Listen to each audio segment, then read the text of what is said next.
Liva. Jom kita bagi makan dekat ayam penelur. Jom. Minggu ni minggu 16 kan? 18 Liva. Ucup. Tengok jadual ni 16 18 over. Liva. 18. Bukan Ucup. 18 Liva. Salah. Ni tengok minggu 16 18 Liva. Salah. Jangan cakap aku. Salah. Salah. Salah. 18 Liva. Ni 16. Proper. 18. Korang-korang, kenapa korang gaduh-gaduh ni? Aisyah, minggu ni minggu 16 kan? 18. Salah. Kejap. Bila tarikh ayam ni masuk? 1 Disember. 14. 1 Disember. Salah. 14. 1 Disember. Salah. 1 Okey, Disember. kalau korang cakap satu, kat mana tarikh tu tulis?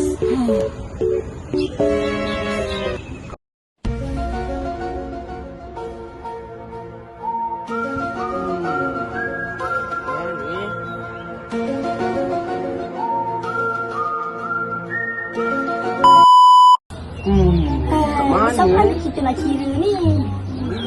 Kenapa gaduh-gaduh ni guys? Tenang-tenang, chill okey. Take nafas, bos, tenang, relax okey. Kenapa gaduh-gaduh ni? Apa pasal kan? Jom ikut aku. Aku ada nak tunjukkan sesuatu benda yang best punya untuk korang. Okey? Okey. Jom. Ya. A few moments later. A few minutes later. Duduk.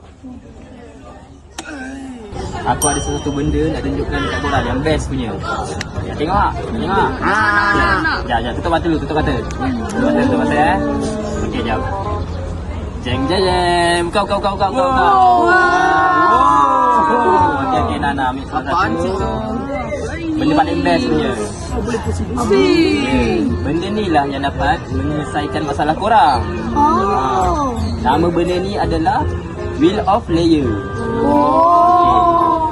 Nanti saya akan ajarlah korang cara-cara untuk guna Wheel of Layer ni Hai, cara menggunakan Wheel of Layers ini sangatlah mudah. Pada belakang Wheel of Layers ini terdapat manual penggunaan, hanya perlu QR sahaja. Pada depan Wheel of Layers ini terdapat minggu-minggu untuk ayam penelur. Keseluruhan minggunya adalah pada 72 minggu. Cara menggunakannya, letakkan minggu berikutnya pada 52 minggu dan lihat keseluruhannya adalah pada 72 minggu. Di depan Wheel of Layers ini terdapat tarikh kemasukan DOC. Anda hanya perlu letak berapa tarikh kemasukan DOC dan masukkan ke dalam ruang disediakan.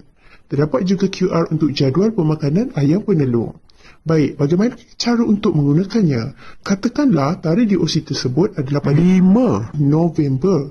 Dan berapa minggukah umur ayam penelur?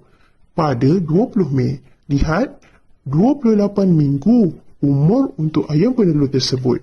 Ini bermakna ayam penelur tersebut berada pada peringkat pengeluaran telur. Dan lihat info-info yang menarik turut diletakkan di dalam Wheel of Layers ini. Mudah kan cara untuk menggunakannya? Barulah kita orang tahu macam mana nak pakai Wheel of Layer ni. Terima kasih Hafiz. Sama-sama. Kalau tak ada benda ni memang susah banget kita nak kira. Susah sangat.